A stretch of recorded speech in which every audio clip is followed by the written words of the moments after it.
anak itu, dulu kalau dengar aku batuk sedikit saja, langsung lari dari kamarnya.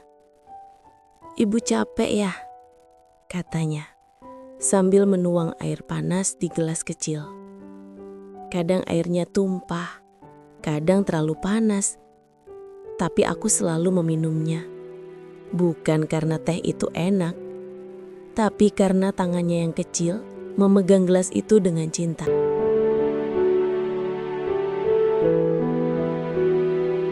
Waktu kecil dia tak pernah minta banyak. Sepatu bolong pun masih dipakai. Katanya, "Masih kuat kok, Bu." Ia anak baik, patuh, lembut. Tak pernah membantah bahkan saat ayahnya marah karena nilai rapornya turun.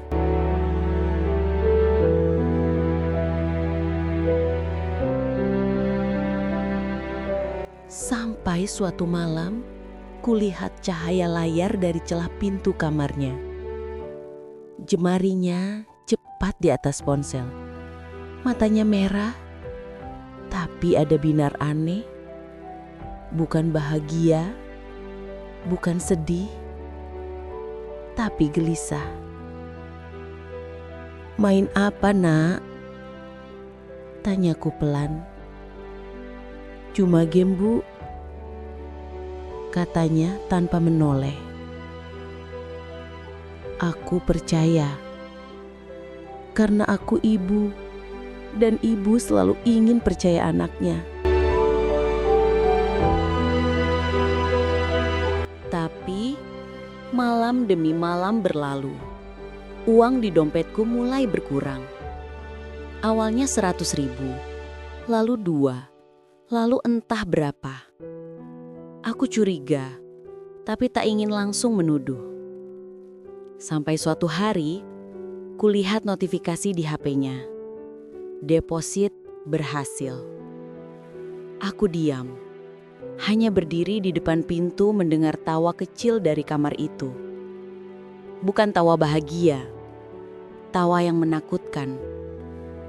Seperti orang yang sedang kalah tapi pura-pura menang.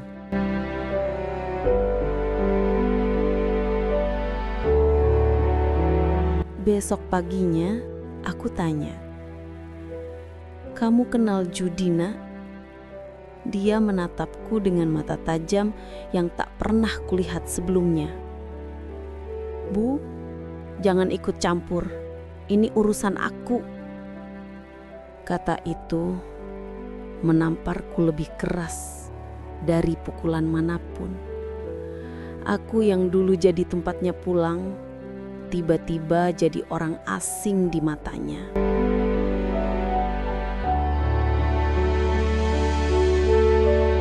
Hari berganti minggu. Barang-barang di rumah mulai hilang. Televisi, laptop, bahkan motor yang dulu kami beli bareng ayahnya.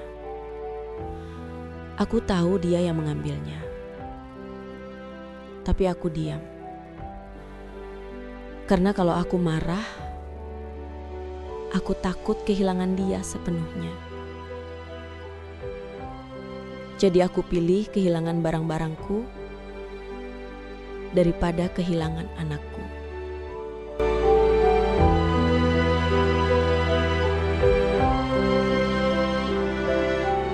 Tapi ternyata kehilangan itu datang juga, perlahan tapi pasti.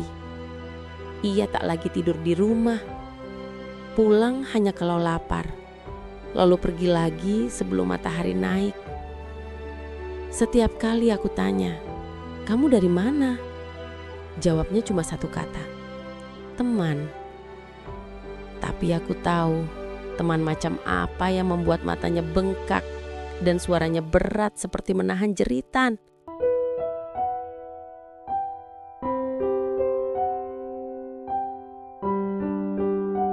Lalu datanglah hari itu. Sebuah surat kecil dari bank. Ada pinjaman atas namaku. Jumlahnya puluhan juta.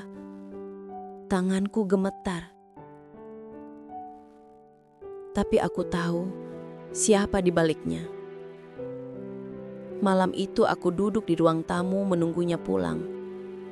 Lampu sengaja kupadamkan. Hanya cahaya lilin kecil yang menari di meja. Saat ia datang, aku hanya berkata pelan, "Nak, kamu pinjam atas nama ibu ya?" Dia diam, lalu menatapku dengan mata kosong. "Aku janji akan balikin semua, Bu. Aku cuma butuh waktu."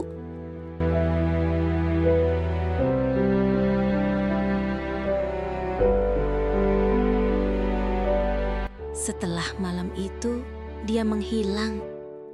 Katanya mau kerja di luar kota. Aku menunggunya.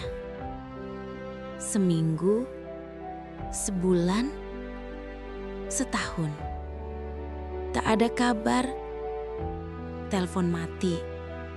Akun media sosialnya kosong. Aku mulai mimpi buruk. Mimpi dia datang pulang, tapi tak bicara apa-apa. Hanya berdiri di depan pintu. Basah kuyup.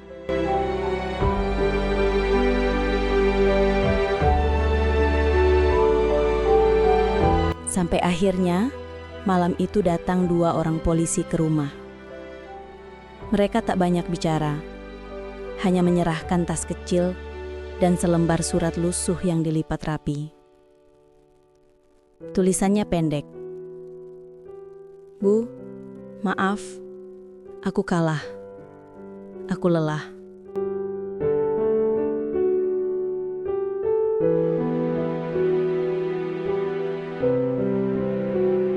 Dunia seakan berhenti.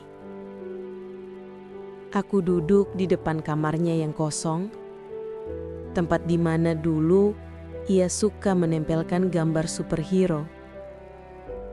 Tempat aku biasa mengetuk pelan sambil bilang, "Makan dulu, Nak." Sekarang, pintu itu tertutup rapat. Di dalamnya, hanya ada bayangan masa kecil, suara tawanya, dan semua doa yang tak pernah sampai.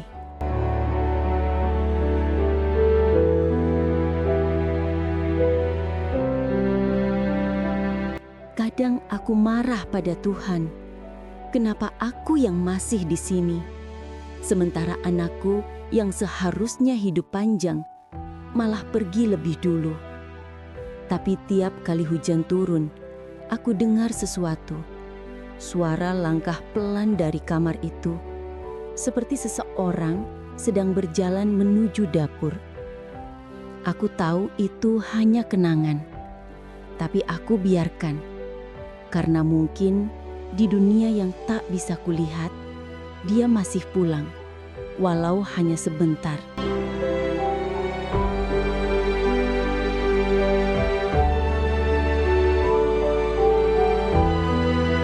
Nah, ibu sudah maafin semuanya. Judi itu memang menghancurkan segalanya. Tapi ibu tahu, yang kau lawan sebenarnya bukan uang, tapi dirimu sendiri. Dan kau kalah. Tapi di hati ibu, kau tetap anak yang sama. Anak kecil yang dulu membuatkan teh hangat di sore hujan.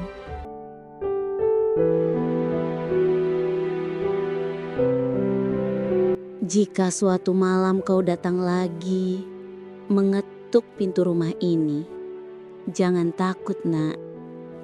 Ibu masih di sini menunggu, di antara hujan dan doa yang tak pernah berhenti.